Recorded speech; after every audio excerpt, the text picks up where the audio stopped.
To the episode of Frack The Canon. I am joined by my Illuminati of Frack The Canoners, Miss Sarah Kinney Hey, or Bennett, either way. Mr. Tyler Weist, Howdy doody. Mr. Kenny Jasper, Stephen Strange, we have to talk to you.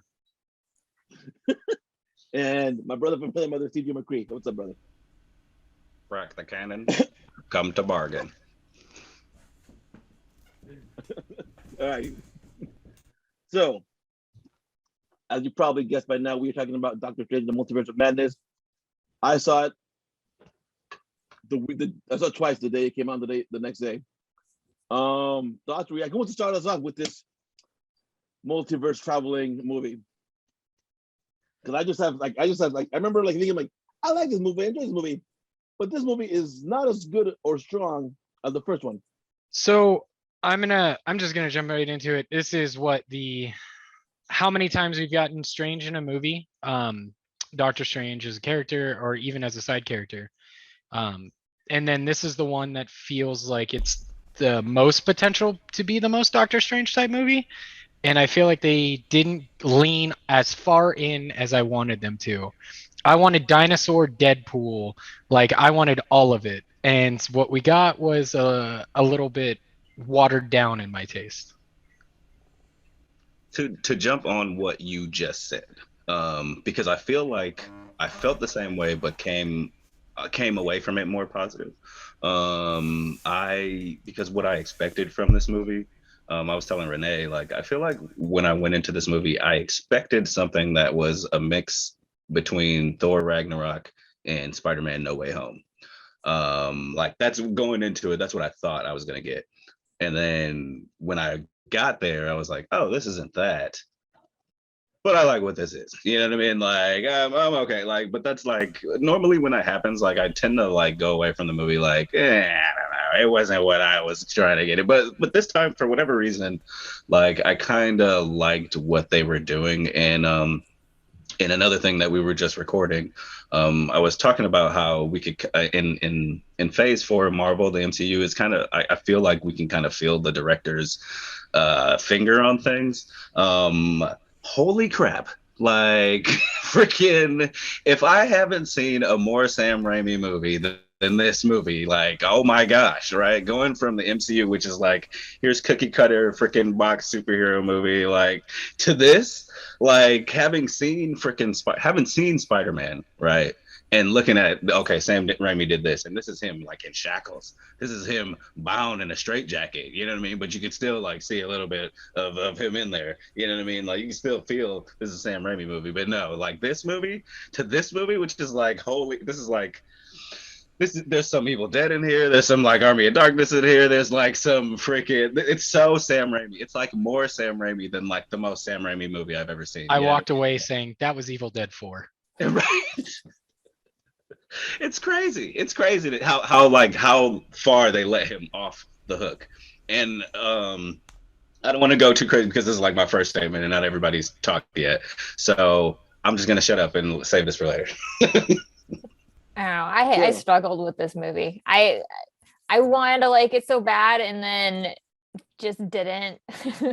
And for some of the reasons I've already been said, first of all, I don't really like the multiverse, but if you're gonna make a movie about the multiverse, I want the craziness of the multiverse to come through. I want to see alternate characters. I want to see all these, you could do so much fun stuff with that. And we got one universe with, Patrick Stewart, and that was great, but I want more from that. And the other thing I found really missing was the Marvel movies tend to have humor in them.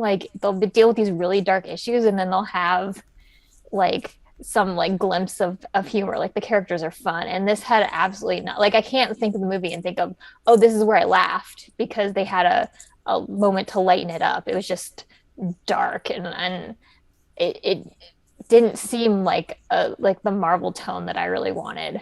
And also I have problems with Wanda. I don't know if we should let Tyler talk before we tear her apart, but I have so many issues with how they used her in this movie. I do Yeah. too. I do too. Yeah. I want to talk about that. We'll talk to that. Go ahead, Yeah, Tyler. yeah, thanks, Sarah. And thanks, Renee.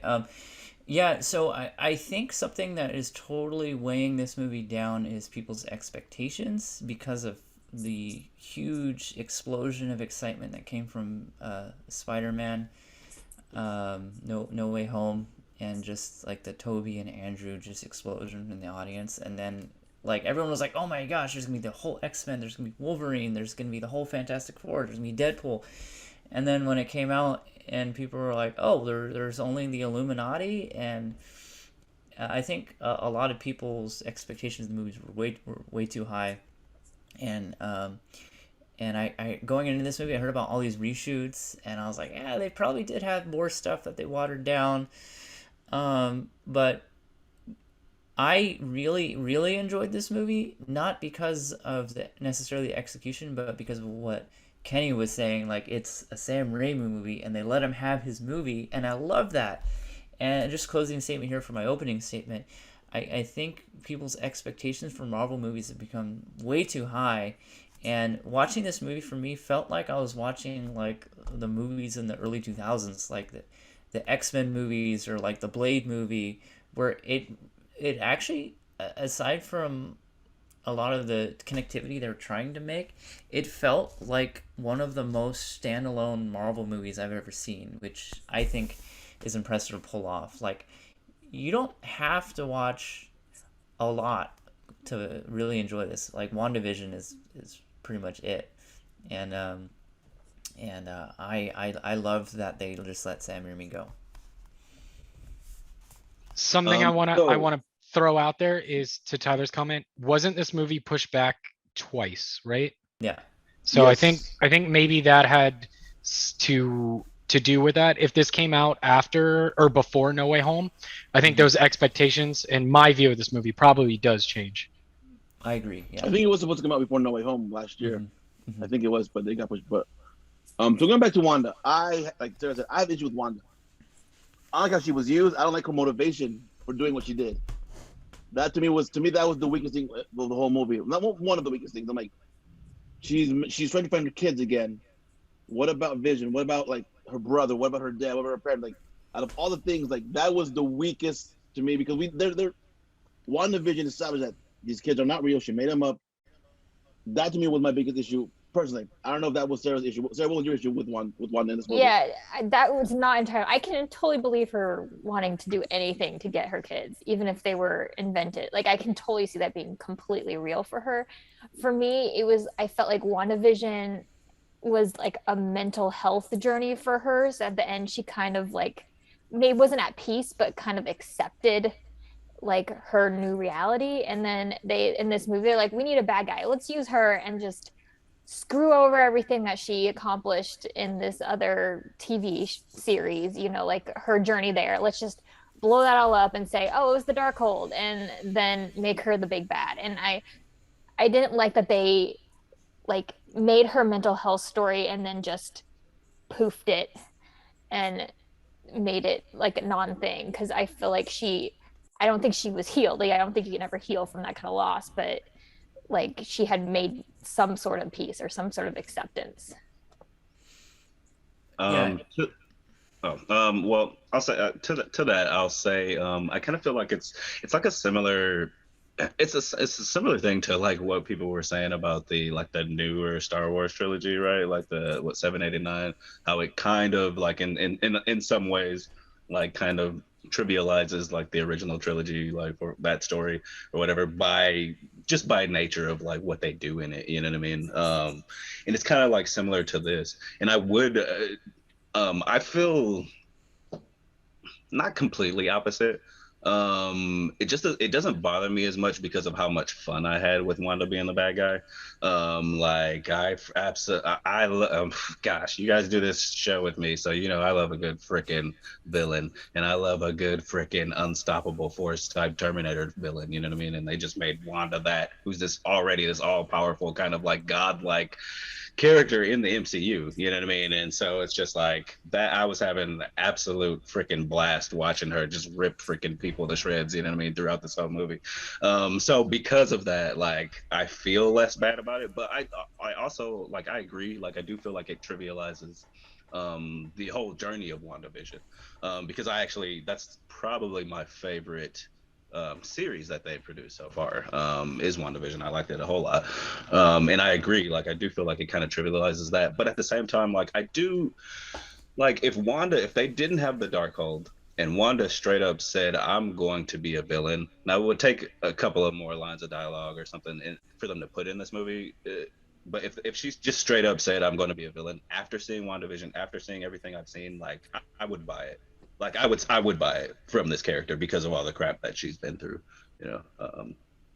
But that's what my 2 cents on that. To go off of what you were saying about Wanda being that like Terminator-like character, I agree with you. I love a strong, powerful, like unstoppable force. She holds 2 of my favorite moments in all of the MCU, when she lands and absolutely is about to single-handedly destroy Thanos.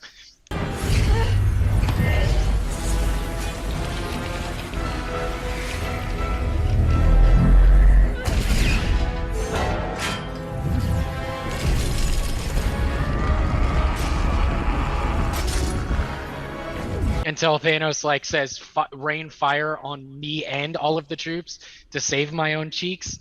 Like great moment. And then the other one is when she's fighting Agatha, and like as the battle is happening, she learns how to use that spell that Agatha casts to her advantage, and then the runes, and then curses the entire bubble to like use it against Agatha. Shows how strong of a character she is. And so the motivation is what was lacking for me. Yeah, so I wouldn't necessarily say I disagree with the rest of the panel, but I will say that I think it was set up nicely in the post-credit scene of WandaVision, where she does have the Darkhold, and then now all of a sudden we find out what the Darkhold did to her, and then what like the Darkhold has done to everyone it touched, including Stephen Strange in another universe and potentially this Stephen Strange, and I like that as an element a lot. I think if they leaned into the Darkhold being a corrupting force way more, it fixes everything. And also, I love her Terminator aspect too. Her versus the Illuminati was awesome. Yeah, I mean, a part of it is like I first met the Darkhold in Agents of Shield, so it's almost like you have to watch like the whole Agents of Shield. Well, I mean, you could watch like a season where they focus on it really, but it's just such a long journey to like get to that as a thing that completely corrupts her.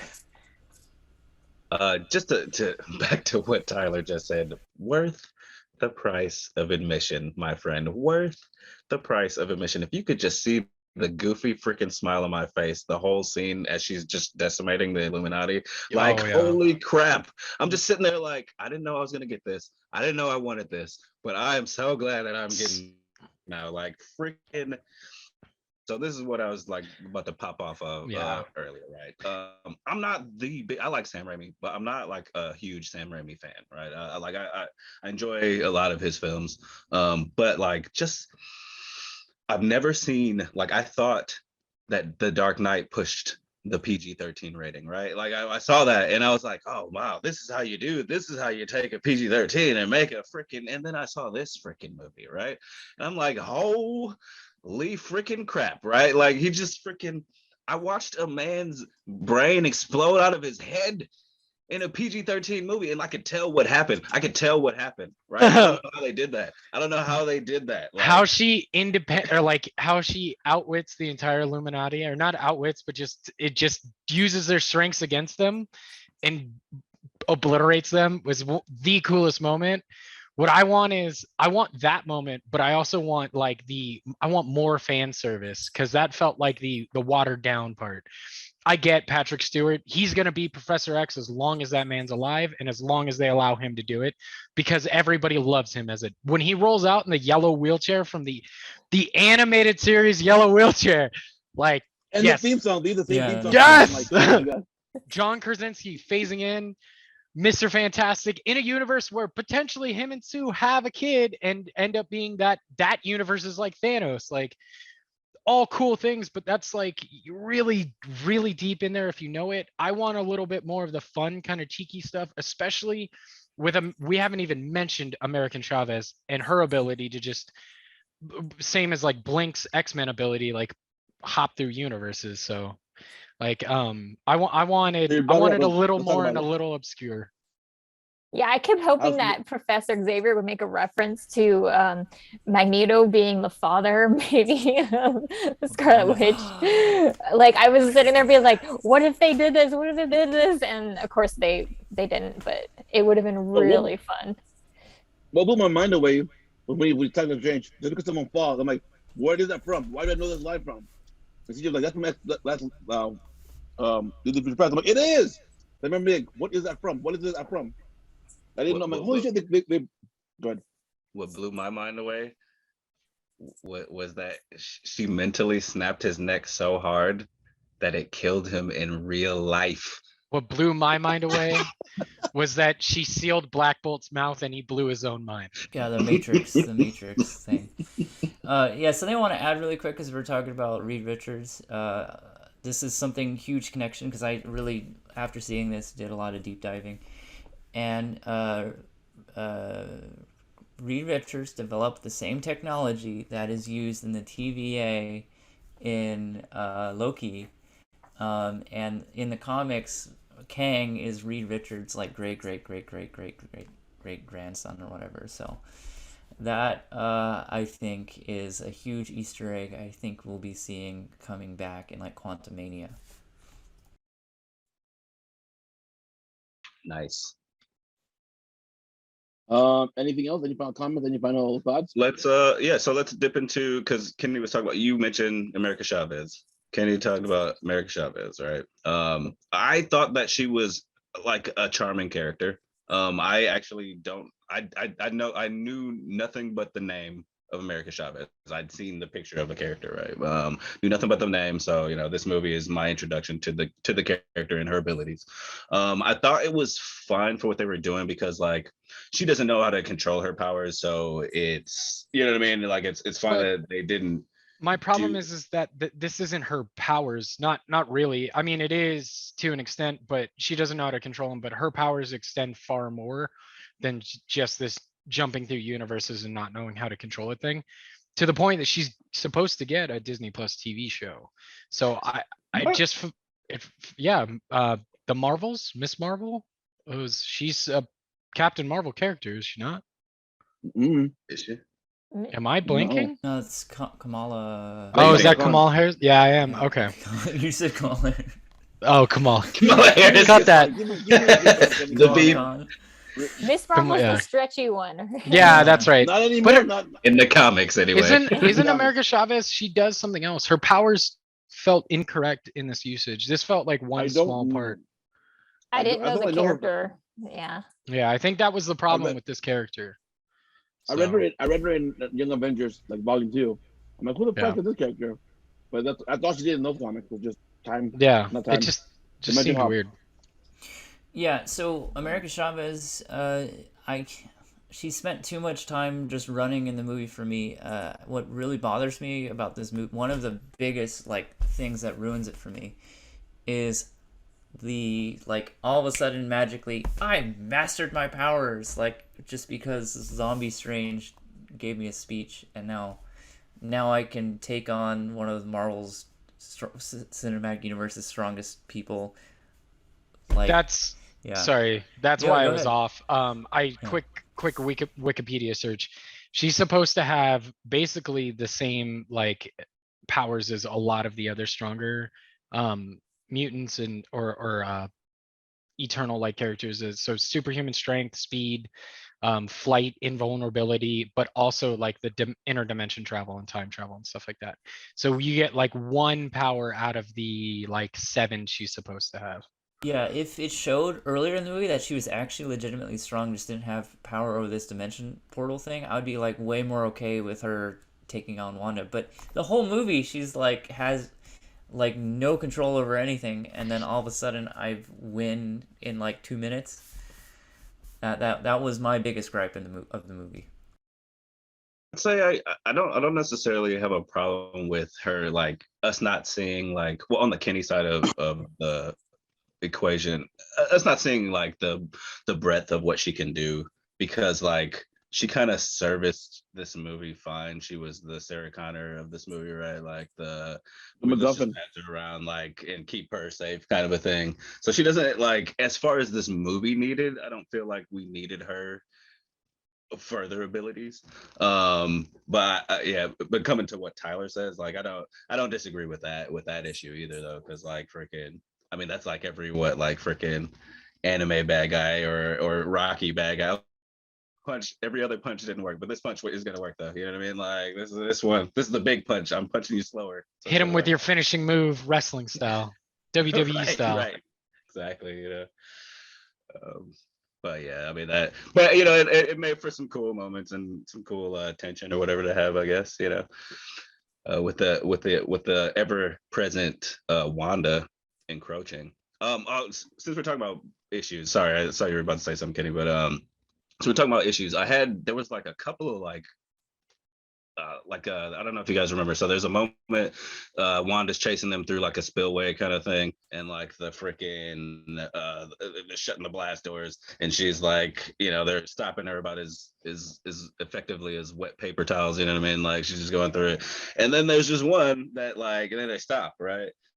And it's like, why did she stop or whatever? Why is it? And then like she just comes around the corner or whatever. I was like, That pissed no, me off Sam so Rami, much.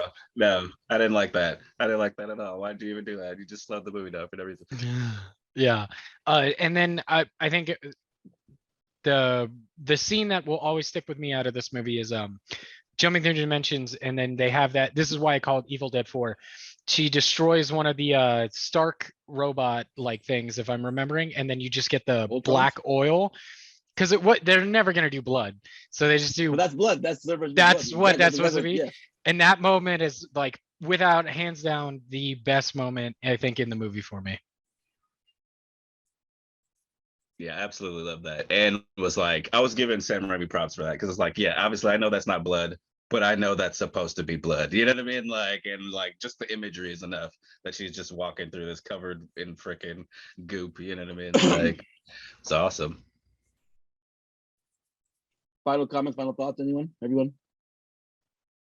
I liked Bruce Campbell's cameo, which I thought was a fun thing that Sam Raimi did. I love the post credit scene. That was Yeah. the best post credit scene ever. It only took me out of the movie just because I was thinking like the way he was hitting himself. Like I was like, okay, he's like, you tell him to hit himself, but did he tell him to do it in like the most ridiculous way ever? Like, Yeah, well, he did it in like Evil Dead 2, right? Where he like beats himself up because he was possessed. His hand. Yeah, that's why he cut it off. Yeah, I liked that cameo a lot too.